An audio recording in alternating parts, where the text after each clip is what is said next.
CNX стратеги гэж яг агсан төвшний хичээл үзхийн өмнө нэг хичээл орох хэрэгтэй болоод байна. За энэ юу вэ гэхээр ерөнхийдөө бид нар бол энэ сургалтын хамгийн эхний нэгээс эхлээд хичээлүүд нь болохоор basic level гэдэг одоо 9 хичээл үтсэн байгаа.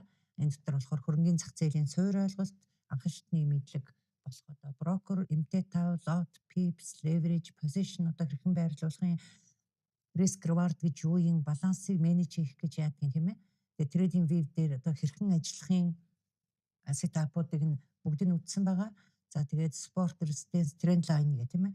Ер нь бол арилжаа руу орж байгаа, арилжаа хийж сурах гэж байгаа хүмүүсийн одоо хамгийн одоо бүр анхан шатны мэдлэг бол энэ basic level гэдэг ихний анхан шатны хичээл дээр 9 хичээл орсон байгаа. За энэний дараа бид нар маш нэг чухал хэсэг болох энэ техник шинжилгээний хэсэг эхэлж байгаа. За тэр дээр бол зах зээлийн дүрм, swing high low, key level, breakout, fake out, retest, candle signals гэдэг ингээд нийтдээ бид нар 12 хичээлийг оруулсан байгаа. За тэгэхээр одоо эндээс бид нар зах зээлийн дүрм одоо юу мэдүүлэх хэвээр тийм ээ. Энийг бид нар бүгдийг мэдээд авсан.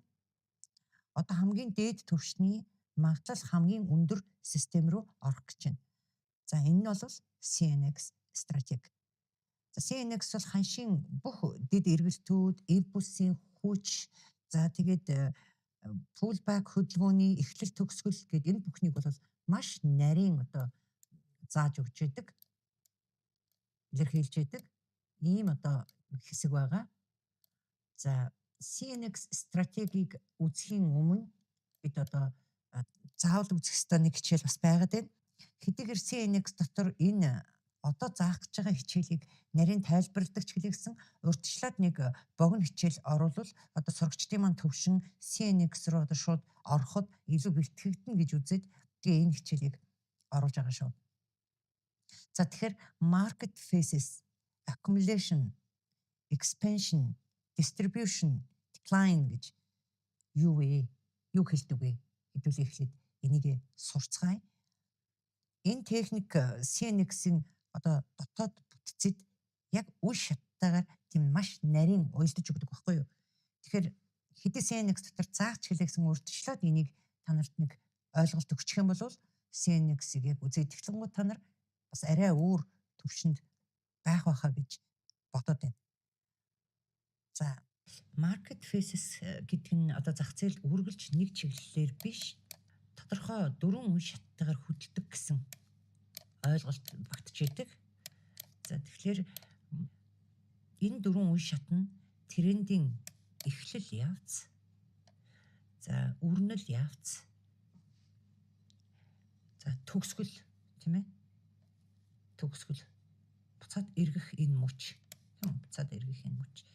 За эднэрийг бол бид нарт market phase гэж байгаа нийтдэн ер нь тийм ээ. 4 зүйлээс бүрддэг байх нь шүү дээ. За тэгэхээр эхний энэ accumulation буюу хуримтлалын үе гэж яг юу хэлээд байгаа юм бэ? Тэгэхээр хуримтлал одоо нэг гэдэг нь нэг ийм одоо төвшөнд, ханшийн төвшөнд одоо ингээ бөөгнөрүүд байгааг л хэлээд байгаа юм л да. Тэгэхээр энд юу хийгээд идэм бэ гэхээр ер нь бол том тоглогчид тийм ээ. Institutional одоо traders гэж ярьдаг ш тийм ээ. Энд одоо байрлалаа хоригдлуулж байгаа гэсэн үг. Одоо нэг ясандаа одоо нэгдсэн нэг чиглэл бол хараахан гараагүй. Одоо buyer-уудын, seller-уудын одоо яг нэг хүч тэнцвэрчж байгаа энэ үе гэж энэ ханшийг ойлгож байна. Тэгэхээр энэ үед бол volume нэлээд бага, ер нь бол импульс байхгүй, иймэрхүү байдалтай ингээ байгаад идэг. Одоо sideway хэлбэрээр өрнөдөг гэсэн үг байхгүй тийм ээ. Бид нэр өмнөх хичээлүүдээр үзсэн шүү дээ тийм ээ. Sideway хөдөлгөөнчтэй юу гэх юм бэ тийм ээ. За тэгэхээр нэлээд сул одоо ханшийн үе гэж ойлгож байна.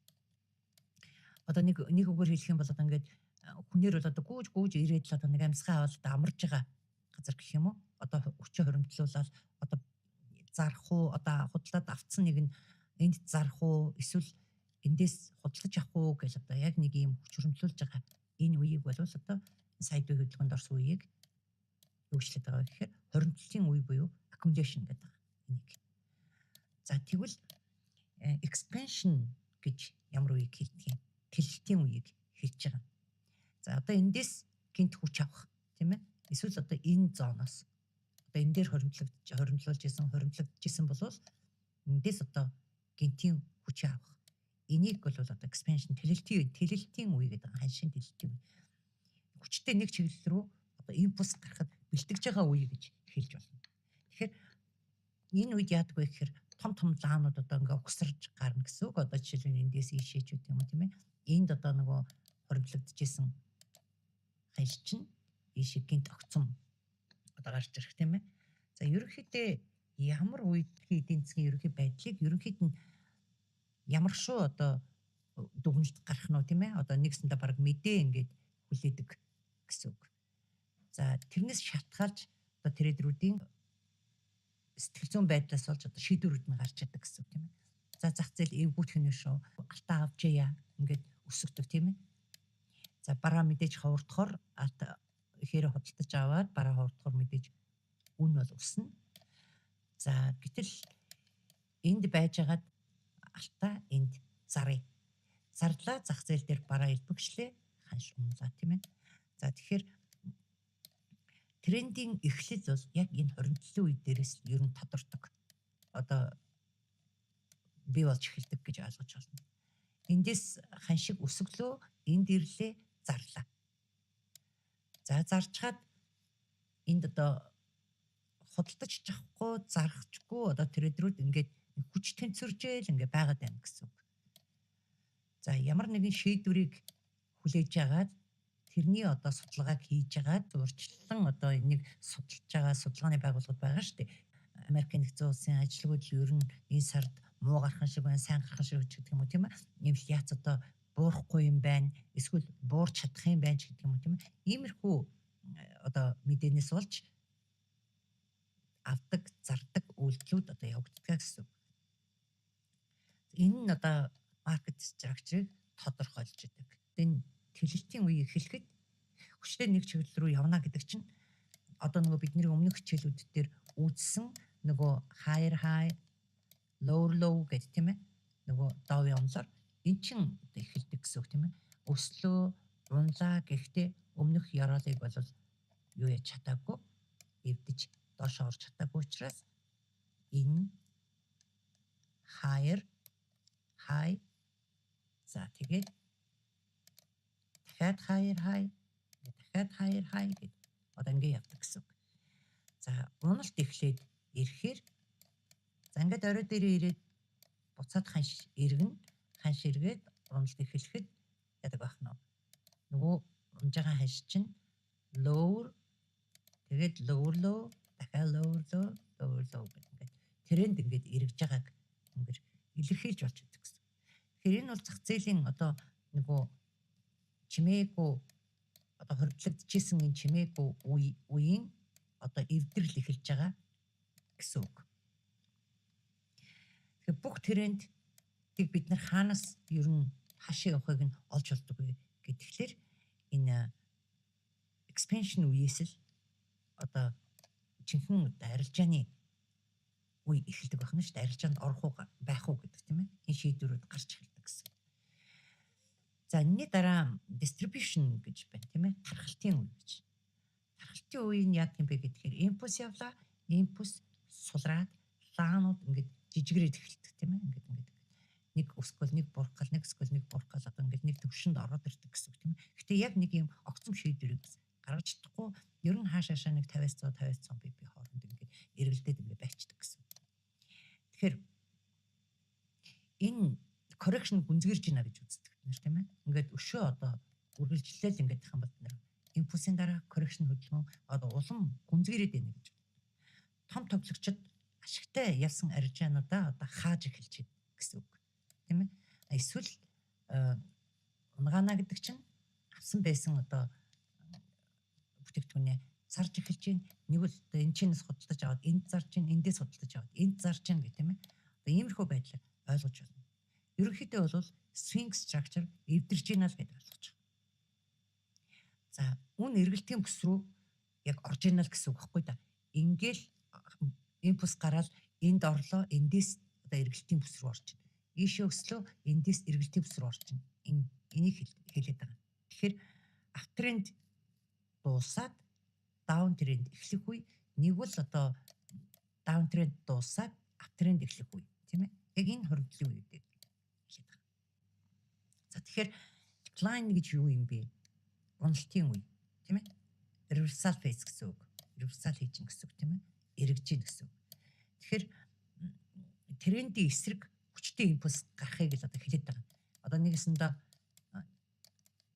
хаана байна эндээс олоодох, тийм ээ. За тренд өсөд явж яснаа энд reversal хийгээд буцаад ханш хүчтэй импульс орж ирж эргэхийг одоо яг энэ хэсгийг хэлээд байгаа. За өмнөх явж исэн тренд одоо эвдрээд шууд эргдэг. Тийм ээ? Шууд эргдэг. Энд одоо эвдэрж гин гэсэн үг шүү дээ. За энэ бол жинхэнэ одоо чиглэл солигдох. Тренд эвдэрлээ, энийг бол одоо жинхэнэ чиглэл солигдож байна гэж үзэж болно. Энэ чэнэс одоо чиглэл солигдоход доошогоо нийтдээ нэг 437 pp-ийн уналт үзүүлнэ гэдэг бол том хөдөлгөөн.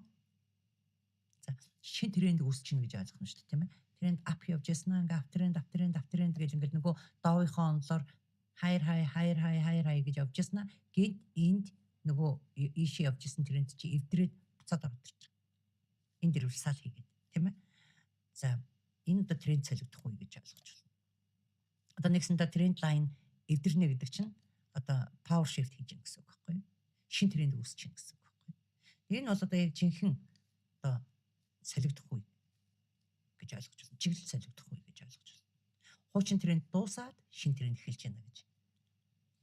За тэгэхээр энэ бүгдээс ингээд энэ дөрвөн энэ одоо phases энэ phase-үүдийг одоо ингээд бид нар бас ойлголттой болоод мэдээд авчих юм бол эндээс одоо ямар өгөөж бид одоо бүрдэж болох юм бэ гэхээр тренд хаана эхлээд хаана дуусч байгаа. Тийм ээ. За яг breakout үнэхээр жинхэнэ одоо мөн үү биш үү? Тийм ээ. Одоо ингээд дэшигээ даваад гарна энэ одоо яг жинхэнэ breakout хийж гин үү буюу эсвэл ла гарч ирчээд буцаад татаад энд одоо зүү үлдээчих нь тийм ээ. Тэгээд дахиад үргэлжлээд энэ рүүгээ ингээд сайдын хөдөлгөөн рүү буцаад орчих нь байх нь тийм ээ. Энийг бид нар ажиглаж явах хэрэгтэй байдаг. Энэ юугаар илэрхийлэгддэг вэ гэхээр ер нь бол ямар ч зооныг ла биеэр давж хаагдсан тохиолдолд дараагийн ла гарч ирээд давсан зооноос шалгаал өсдөг тийм ээ. Хэрвээ энэ доошогоо задарч явах юм бол одоо жишээлбэл эндээс энэ үеийг доошоо ла биеэр даваад задарч явах юм бол ерөнхийдөө энийг энд хашийн буцан эргэлт хийлээ гэж үзэх нь шүү дээ. За тэгэхээр бид нар энэ дөрвөн фейсийг одоо тодорхой хэмжээгээр ойлгочих юм бол ханш хаанаас хаа өрөх юм хаашаа эвдэрхээ задрах гад байгаа тийм ээ.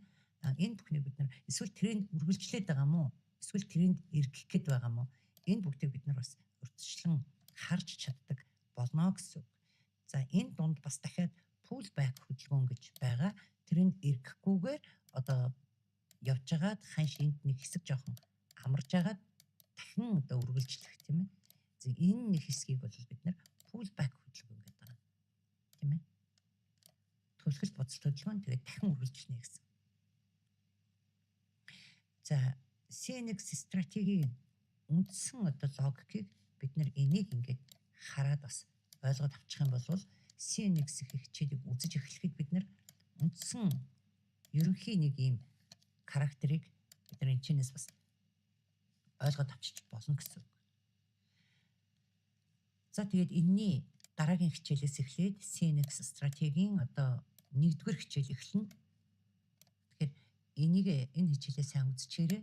Тэгэдүүлээ CNX дээр очихоор шууд энэ хэллээр ингээд яриад явчих учраас энэ хичээлийг ингэж заавал оруулахгүй болохгүй юм байна гэдэг юм дүгнэлт хийсэн байгаа. За CNX-ийн хичээл эхлээд явж байхад дундуур нь ингээл одоо энэ пейсүүдийг яриад ингээл дахиад өөр юм заагаад бай гэж бодсонгүй шууд одоо энэ хичээл дээр үндэслээд тэгээд CNX рүүгээ хэдүүл ороод явна. За тэгээд CNX-ийн нэг 5-6 хичээл 5 багтаахыг бодно. За тэгээд болохгүй 6 хичээл 6 хэсэг хичээл орно. За тэгээд энэ сургалтын багц ерөнхийдөө ингээд дуусч байгаа.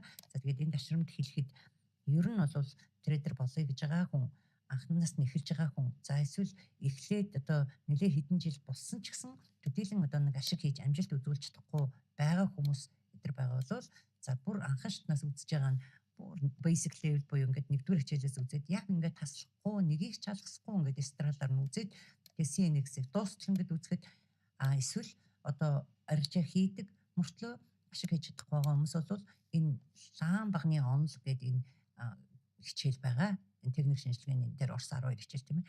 Нэгэ үзээд CNX үзээд яг basic орхичиж болно ш тэрийг мэдчихэж болно тийм ээ. За ингээд явхад бол ер нь бол арилжаанд нэлийн өндөр төвшний одоо трейдер болох бүрэн боломжтой гэдгийг хэлье. За хүмүүс ер нь бол янз бүрийн аргачлалуудыг энэ тэндээс ингээд сэглээд явдаг. Тэгээд тэр нь эцсийн бүлэгтээ бүгдийг бацаж нийлүүлээд хольж утгаад ингээд нэг тийм үр дүнд хүрдэггүй. Тэгэхээр трейдер болгон одоо энэ амжилттай явж байгаа трейдер болгон өөр ингэсэн одоо нэг барьж авсан аргачлалтай байдаг. За энэ хичээлийн хувьд миний одоо олон одоо энэ жил энэ арилжаанд оролцож явсны одоо энэ чартын техник шинжилгээг одоо хийж явсны одоо тийм туршлага гэхүү одоо миний аргачлал гэхүү энд байдаг. Тэгэхээр хүн болгон өөр аргатай гэж би хэллээ шүү тийм ээ. Одоо янз бүрээр хийж байгаа. Одоо боксор ингээд шинжилгээ хийгээд явдаг хүн байна тийм ээ. Ингээд нэг бокс зурлаа. Дараагийн боксыг одоо энд зурлаа. Энэ эвдэрх юм бол одоо ийшээ эвдрүүл тийшээ дараагийн бокс руу орно гэж жишээлбэл юм. Тэгээд эдийн хайрцаг гэж ингээд Fibonacci-гаар ингээд том жижиг боксууд зураад явдаг тийм ээ. Энэмгээрээ шууд арилждаг хүмүүс байна. Тэгвэл ерөөсөө л тренд лайн датаар лаа уншаал явцдаг арилжаачд байна. За гэтэл өөр паттернод зурдаг хүн байна. Тэгшхэн мэм гэлт ингээд янз бүрийн тийм аргууд байд. Бүгдээрээ л тухайн хүндээ өгөөж өгдөг. Тэгээд тэр аргачлалаараа бусдад зааж өгдөг. Миний хувьд энэ зааж байгаа одоо бүр анхаарчнаас энэ CNX хүртэл явж байгаа энэ дараалал бол одоо миний хувьд бол бас миний төвшин ямар байгаа бэ гэдгийг тодорхойлоод өгдөг учраас энийгээ би хүмүүст яг энэ дараалалаар яваарай. За тэгээд өөр янз бүрийн бити холироо одоо энэ дарааллын хичээлүүдийг ингээд үтсэн байхад одоо эхний 9 хичээл дараагийн 12 хичээл CNX-ийн 6-7 хичээл ингээд үтсэн байхад бол та арилжаанд алцахгүй гэдгийг би бол одоо баттай хэлнэ. За тэгээд сонголтоо өөрөө хийн. За ийм байна. За тэгээд бүгдээрээ дараагийн хичээлээр одоо CNX гэсэн гал гаргадаг техник шинжилгээнийхээ аргачлал руу орно. За түр баяртай.